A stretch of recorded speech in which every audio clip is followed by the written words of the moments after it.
Olá, meninas do Cafezinho da Tarde, bem-vindas a mais uma transmissão ao vivo do nosso ministério. Hoje eu venho compartilhar um pouquinho com vocês sobre o tópico de imersão, costurar ou tecer. E com esse tópico eu desejo muito poder mostrar um pouco mais da realidade das mulheres daquela época, né? A gente estuda que a mulher de Provérbios 31, ela tecia, né? Ela tecia não apenas tecidos comuns, mas especiarias, né? Tecidos ali muito especiais para sua família. E eu queria mostrar para vocês um pouco do que é tecer, né? O que seria esse costurar na época da Bíblia. O meu estudo, ele é tirado do livro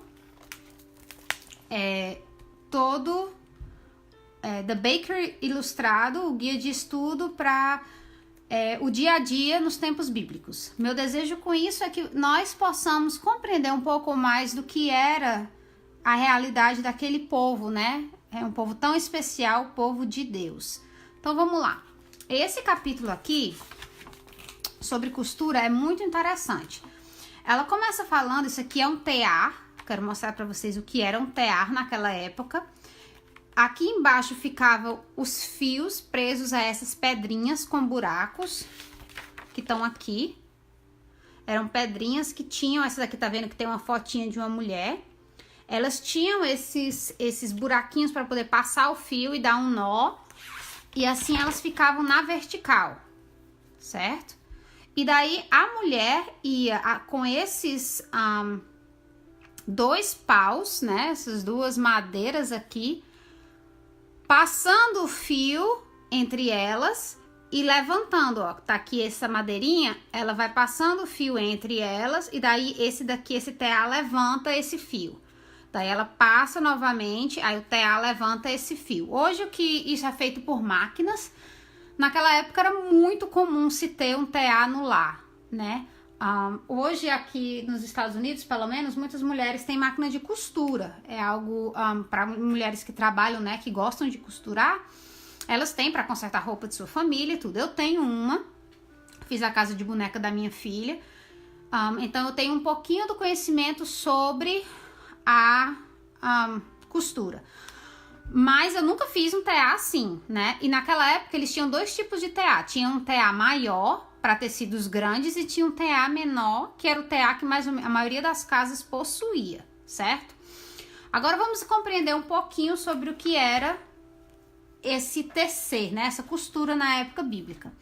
As famílias nos tempos bíblicos tinham seus próprios teares. Eles eram utilizados para roupas, tendas, cortinas ou até sacos para carregar itens do lar. Você, um exemplo, você assiste as séries bíblicas da Record, que eu gosto de assistir, você vê, né, as coisas de tecido que tinham, os tecidos que tinham, a representação ali, eram almofadas, panos de prato, as cortinas eram divisórias entre os quartos, então eram paredes nas tendas, a própria tenda, sacos para carregar coisas, então muita coisa era feita de tecido, então era muito comum essa ação de costurar, de tecer tecidos para os mais variados utilizações, né?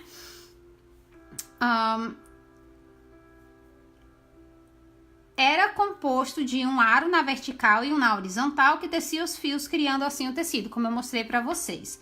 Poderia ser pequeno, portátil ou grande. Tecer era um processo criativo que permitia o tecelão expressar a si mesmo de uma forma variável. Então, você poderia, né, ser especializado em almofadas, ou ser especializado em roupas, ou fazer o que você precisasse ali pro seu lar, cobertas, né, coxas de cama, etc. A forma e as cores como os fios eram tecidos transformavam a textura do tecido pronto. Então, se você fosse utilizar diferentes tipos de tecido, ou um tecido mais grosso, um fio mais grosso, um fio mais fino, ia deixar o tecido mais suave ou um tecido mais grosso, né? Como forma de distinguir seu povo e de ajudá-los a adorar, o Senhor requer que não misturem diferentes tipos de linha em um tecido só. Gente, isso foi tão interessante para mim. Eu vou ler com vocês Levíticos 19:19. Vou abrir aqui minha Bíblia. Levítico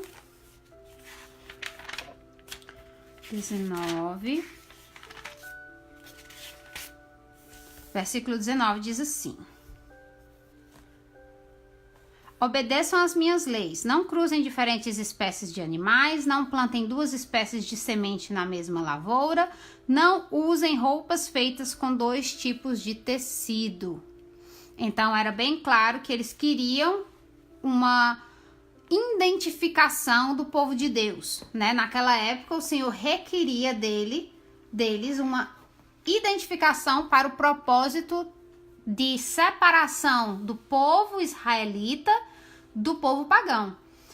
Karina, isso tá na mesma lei, vamos dar um exemplo das tatuagens. Tá na mesma lei que diz que o homem precisa ter uma barba comprida. Tá na mesma lei, né, como eu falei ali, que você não pode plantar duas espécies da mesma lavoura. Todas essas regras foram feitas para separar o povo de Deus. Não significa que hoje nós temos que obedecer às mesmas regras. Aquelas regras, elas eram para aquele povo, para aquela época, mas elas mostram um caráter de Deus, que é que ele quer um povo separado. Uma irmã estava me perguntando sobre tatuagem, né? Porque eu tenho as minhas tatuagens, não sei se vocês já notaram.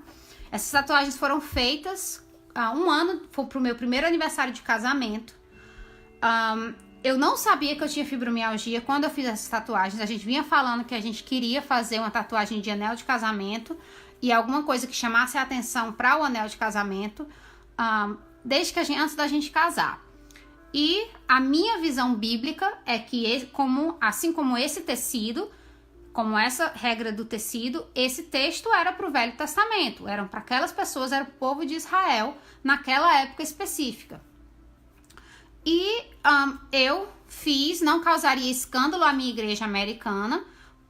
Eu penso que você deve ter o amor ser maior do que a tua liberdade. Então, o meu amor à minha igreja aqui não causaria escândalo. A minha igreja que eu frequento, a minha igreja que eu sou membro, não tem nenhum problema de escândalo dentro daquela igreja. Então, eu fiz o que para mim é uma bênção. Por quê? Eu não uso anel de casamento com frequência porque a minha mão normalmente incha por conta da fibromialgia. E ter para mim a minha tatuagem é uma bênção, porque eu tenho como olhar o nome do meu esposo que está tatuado no meu dedo com tranquilidade. Eu não preciso estar me preocupando em ter o meu anel de casamento. Então, só para deixar uma explicação para vocês sobre o contexto, né? Hoje você pode tranquilamente vestir uma roupa com dois tecidos, vestir uma roupa com aplique, vestir uma roupa com assim, por quê? Porque o texto era para o Velho Testamento. Da mesma forma como eu fiz minha tatuagem tranquila, que não causaria escândalo por conta disso. A minha igreja, na qual eu sou membro, isso não é motivo de escândalo. Se fosse, eu não teria feito. Então, o meu amor aos meus irmãos, para que eles não sejam pedra de tropeço para eles, é muito maior do que eu ter uma figura pintada em mim, certo? Vamos lá. Costurar também era uma forma de adorar a Deus. Isso eu achei a coisa mais linda do mundo. Que Deus, ele é tão maravilhoso, gente. Ele nos dá tantas formas de adorá-lo, que até na costura, na forma como os israelitas estariam costurando, eles estariam adorando a Deus. Então, isso para mim foi algo assim lindo de poder ver. As cortinas do tabernáculo e as paredes eram feitas de tecidos. Aí aqui tem as referências. As roupas dos sacerdotes eram cuidadosamente tecidas e as pessoas eram treinadas especificamente para ser tecelão dessas vestes. Então eles tinham dentro dali dos levitas, né, as pessoas específicas para estarem costurando as vestes deles. As tranças, aí ele coloca aqui diferentes partes da Bíblia que usa a palavra tecer, que é a mesma raiz da palavra costura, né? As tranças de Sansão foram tecidas. Quando Dalila pergunta a ele sobre a questão, Dalila pergunta a ele sobre o que faria fraca. Ele diz, teça meu cabelo, né? Então, costura meu cabelo, tece meu cabelo em trança. Antes da reforma espiritual de Josias, do rei Josias, o povo tecia em serviço ao deus pagão. Esqueci de escrever o povo. O povo tecia em serviço ao deus pagão Aserá. Então, como eu falei, tecer é uma forma de adorar a Deus. E até nisso o povo se corrompeu. Eles estavam tecendo em adoração ao deus Aserá, né? Fomos tecidos no útero de nossas mães. É outro versículo bíblico que fala do ato de tecer, que Deus nos teceu no útero das nossas mães. E os dias passam como fios de tecido. E a nossa vida é como fios cortados do tear no fim da vida, né? Eu achei isso muito interessante. Gente, é muito... Eu fiquei, assim, apaixonada com a forma que a Bíblia traz para nós essa questão da costura, né? Antes eu pensava assim, não, era mais uma... palavra seria, era mais uma regra, né? Mas não era algo assim que ele realmente fazia para que o povo pudesse adorar a Deus de uma forma sincera e de uma forma simples, porque todo mundo precisa de roupa. Então, até nisso, Deus, ele em sua maravilhosa bondade, ele abençoa o povo, que até as pessoas mais simples podem adorá-lo através das suas da sua ação de costura. Então pronto, gente, fica aqui o meu estudo, o estudo 2 aqui da Mulher de Provérbios. E se Deus quiser, durante a semana, ou próximo fim de semana, eu faço o próximo estudo, o estudo 3, que vai ser na vida da Mulher de Provérbios 31. Aguardem, os estudos estão muito bons. Esse estudo, eu amei esse estudo de Provérbios 31, da Mulher de Provérbios 31. Me abriu os olhos a muita coisa e eu quero poder compartilhar com vocês isso, tá bom? Um beijo, eu amo vocês em Cristo e Deus esteja abençoando as suas vidas nesse fim de semana. Um beijo, tchau, tchau.